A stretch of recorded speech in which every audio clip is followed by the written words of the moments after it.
J.K. Rowling. J.K. Rowling was definitely a pioneer in British literature when she came out with her Harry Potter books, especially being a woman writer. She had to disguise her name. That is why she's known as J.K. Rowling, so that she would not be discriminated and looked down upon, even though her literature was great, that she was a woman. J.K. Rowling changed childhood for a lot of people when she came out with her Harry Potter books. She made reading a trend. One day, everyone was collecting Pogs or Beanie Babies. The next, we were all deciding who we like more, Harry, Hermione, Ron. For the first time, everyone seemed to have read the same books and had things to talk about. Though reading could be solitary activity, still, it didn't need to be when people would discuss what their favorite parts were in the book. She made reading something to be anticipated. Speaking of those midnight release parties, how about the anticipation building? Like, when did it become normal for kids to insist on staying up past their bedtime just to start the next book?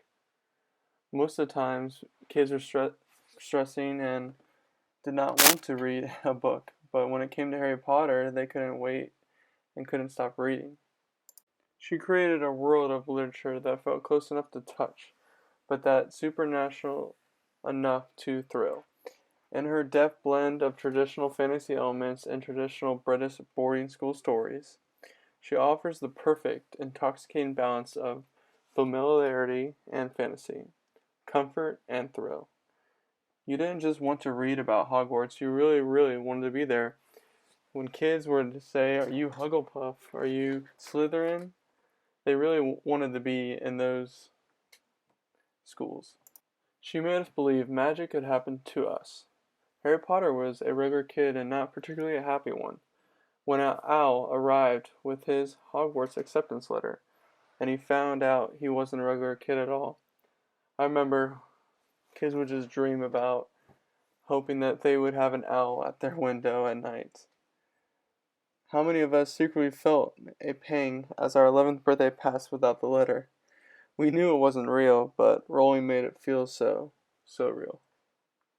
She knew that words were the real magic, and she got us to feel that way too, like some other incredible children's book authors. Rowling thinks words are fun and infectious. The clever wordplay hidden within her name choices, spelling, and general terminology ensures kids are learning some amount of history, if only by osmosis, and for some of us, it helps spark a lifelong fascination with language and meaning. She helped bring books for younger readers into a golden age. Rowling didn't invent young adult fiction or fantasy, nor was Harry Potter the first very successful book series for younger readers, but after the worldwide phenomenon that was Harry Potter, publishers couldn't ignore the potential of that market. Today, YAs experience something of a golden age, and it's hard to say whether that would be true without the Harry Potter mania that opened the floodgates. Nowadays, with books struggling to find something new, especially with movies now, the younger crowd is a very tough market to crush, but Harry Potter was able to take it on head first. Thanks to her Harry Potter books, millions of young readers have been trained in social and emotional skills that policymakers are only starting to get behind.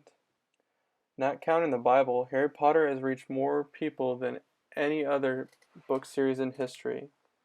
Never mind the movies, merchandising, and other sources of contact.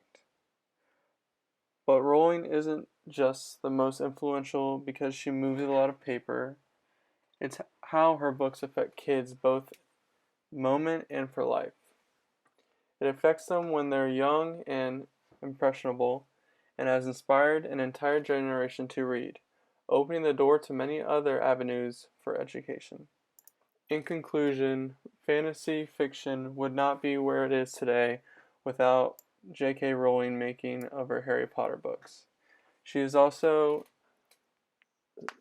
frontiered the books for the younger generation and helped a generation keep reading more and more.